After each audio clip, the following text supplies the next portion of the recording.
O tema de hoje, alcançando a vitória.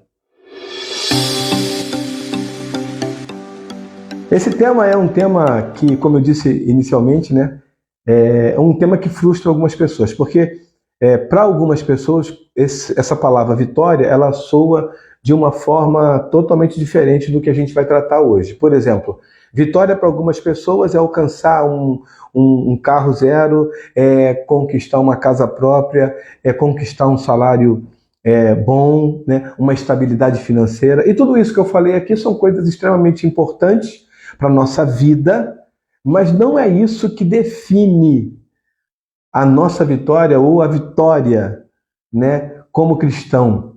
Então, nós vamos, de alguma forma, falar de uma vitória que todos nós que seguimos a Cristo, todos nós, sem exceção, precisamos alcançar. Então, o nosso maior alvo não é conquistar uma casa, não é conquistar um carro, ainda que tudo isso seja muito necessário para cada um de nós, inclusive, né, para mim. Porque, em primeiro lugar, a nossa caminhada cristã, ela se baseia em conquistar algo que está acima de tudo isso que é terreno. Então, o texto bíblico que nós separamos está aqui em 1 Coríntios, capítulo 9, versículo 24. Eu vou ler do 24 até o 27. E diz assim a palavra do nosso Deus o Eterno: Não sabeis que entre todos os que correm no estádio, na verdade, somente um recebe o grande prêmio? Correi de tal maneira que o alcanceis. Todos os que competem nos jogos se submetem a um treinamento rigoroso. E isso para obter uma coroa que logo se desvanece. No entanto, nós nos dedicamos para ganhar uma coroa que dura eternamente.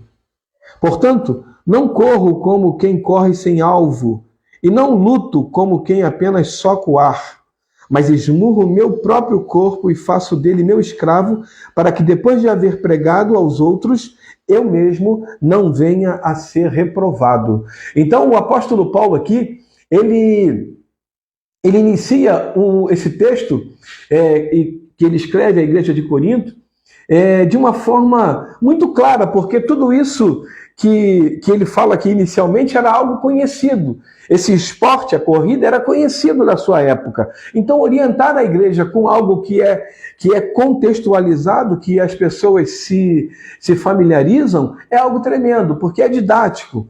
Então, ele começa no versículo 25. Ele fala de uma corrida, diz assim, todos os que competem nos jogos se submetem a um treinamento rigoroso. Ele está falando de uma corrida que é feita e que essas pessoas que se submetem a essa corrida, ou melhor, que participam dessa corrida, se submetem a um treinamento rigoroso. Para o fim de uma corrida, apenas um ganhar.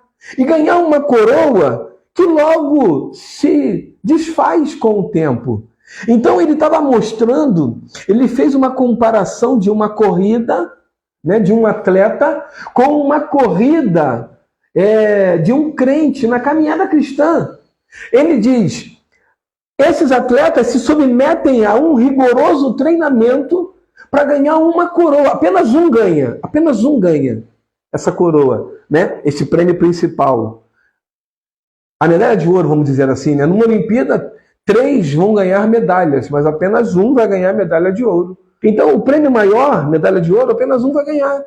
E aí, ele fala, até essas pessoas que correm por um prêmio corruptível, em outros textos bíblicos, ele usa essa palavra, né? Lá no finalzinho, no capítulo 15, ele vai falar que é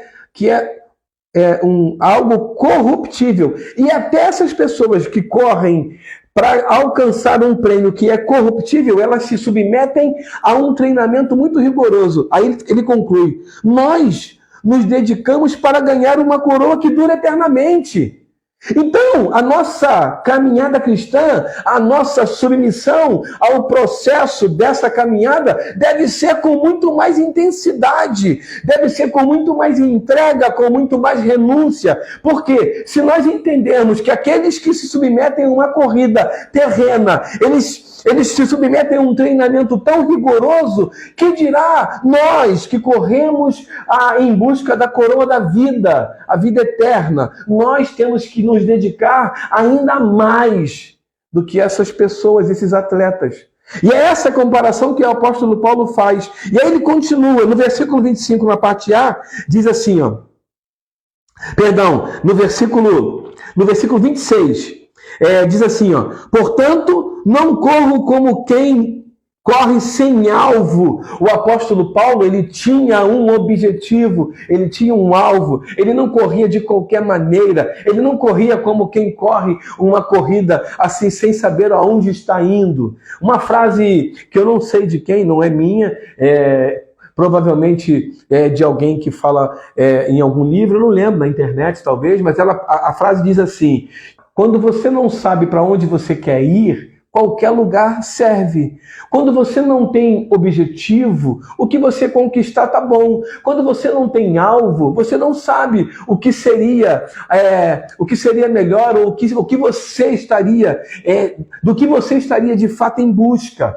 Então, o apóstolo Paulo, ele deixa claro: eu não corro como quem corre sem alvo. Ele tinha um objetivo.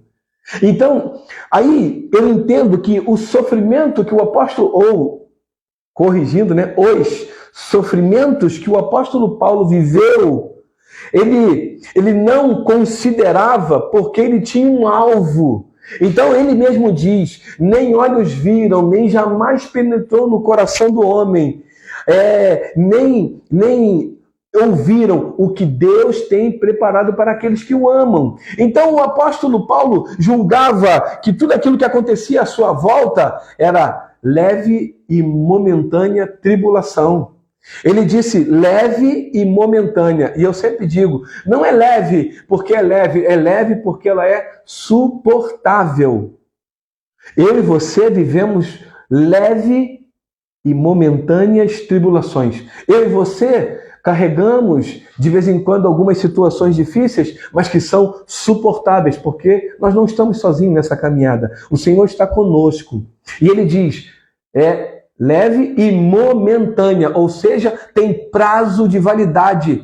Essa tribulação, ela teve início, vai ter um meio, que é o processo, mas ela também tem fim. Então, permaneça firme na sua caminhada, não saia do seu caminho, não saia do seu propósito, porque Deus, ele está sustentando você e ele vai continuar com você até o final.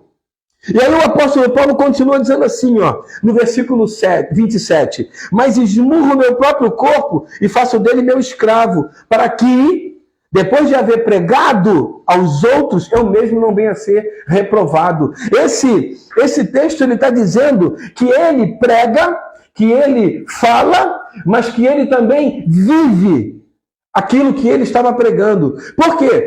Porque o discurso dele, a pregação dele, tem que estar em linha, tem que haver coerência, tem que ter sentido com aquilo que ele vive. Por quê? Porque senão ele prega, as pessoas alcançam essa vitória, esse propósito, que é a coroa da vida, a vida eterna, mas ele próprio é reprovado.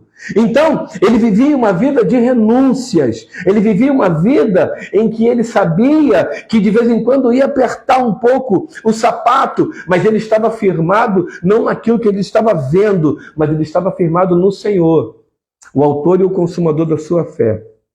Então, o apóstolo Paulo, ele vivia uma vida de renúncias, porque ele vivia exatamente aquilo que ele pregava.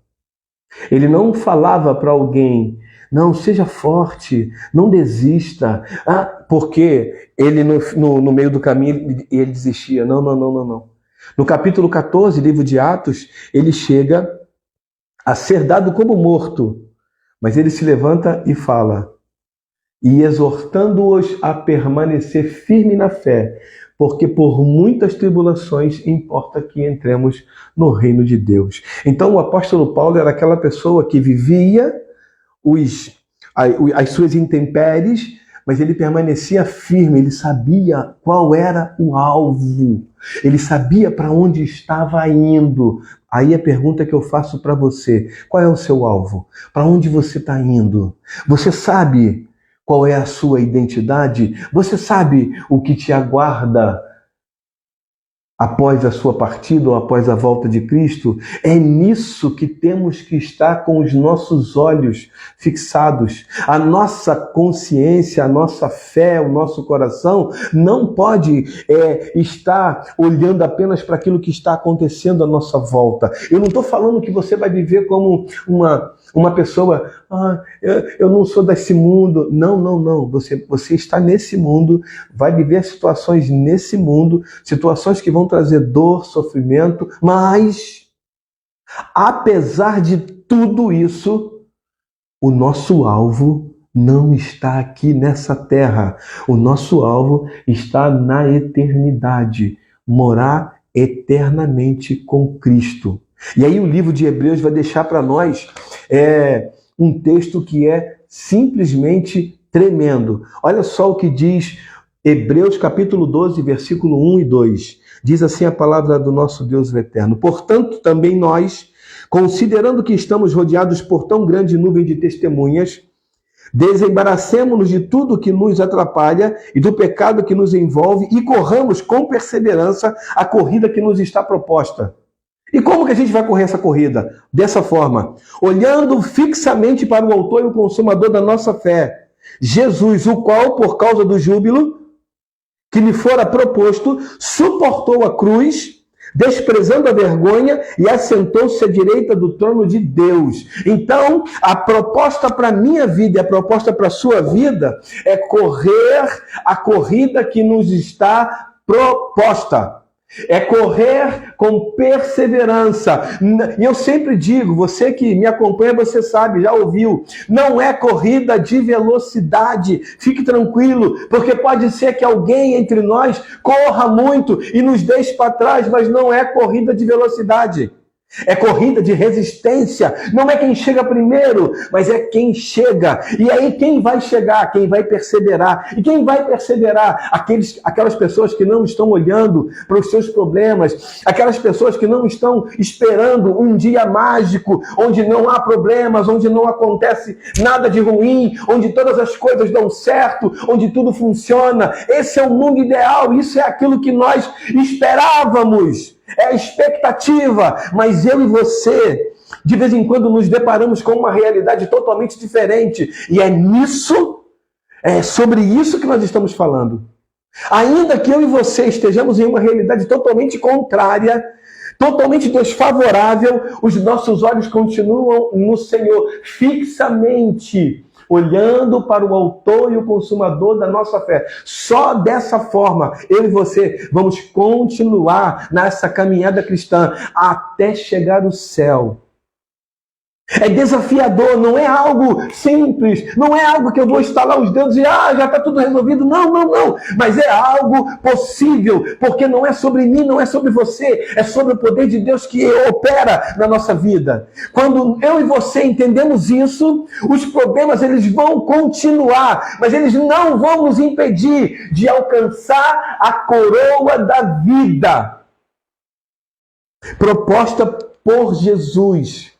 E aí sim, eu vou entender sobre que vitória eu estou falando, sobre que vitória nós estamos caminhando, sobre que vitória nós estamos alcançando, buscando. A vitória da vida eterna. E eu volto a dizer, tudo aquilo que nós mencionamos inicialmente, carro, casa, salário bom, emprego bom, casa de praia, viagem de avião para outros estados, até quiçá outros países, tudo isso é muito bom, mas isso não pode estar aqui, em primeiro lugar. Aqui, em primeiro lugar, tem que estar vencer a corrida que nos está proposta. Em primeiro lugar, a nossa expectativa não pode estar em conquistar coisas, mas em conquistar a vida eterna. Em primeiro lugar, a nossa expectativa não pode estar aqui, terreno, aqui. Se eu pensar que eu sou medíocre, mas eu tenho que pensar na vida eterna. E aí a Bíblia tem razão, a Bíblia nos orienta. João capítulo 6,33, buscai assim em primeiro lugar o reino de Deus e a sua justiça, e todas essas coisas, essas remete às coisas que foram ditas anteriormente. E se você for olhar as coisas que foram ditas anteriormente, você vai perceber que é tudo referente a, assim, tudo diz respeito a coisas materiais. Comida, bebida, vestida, tudo. Então, se você precisa de carro, casa, dinheiro, bom emprego, bom salário, se você precisa de casa de praia, se você precisa de viagem, tudo isso você precisa. Aqui, ó, está em Jesus. Buscar em primeiro lugar. Em primeiro lugar, eu busco a Jesus, a minha salvação. Estar com Ele eternamente. Em segundo lugar, as outras coisas vão ser acrescentadas. Amém? Que você possa entender isso e continuar a sua caminhada, sabendo que a maior vitória que você pode alcançar, a maior vitória que eu posso alcançar, não é conquistar coisas aqui. E volto a dizer, tudo isso é muito importante, mas a maior vitória é alcançar a vida eterna. Existem pessoas que estão correndo para alcançar coisas e estão se esquecendo de correr para alcançar a vida eterna. Amém? Não inverta essas posições. Não mude essas posições. Em primeiro lugar, eu busco a vida eterna. Todas as outras coisas vão ser acrescentadas. Amém? Deus abençoe a tua vida.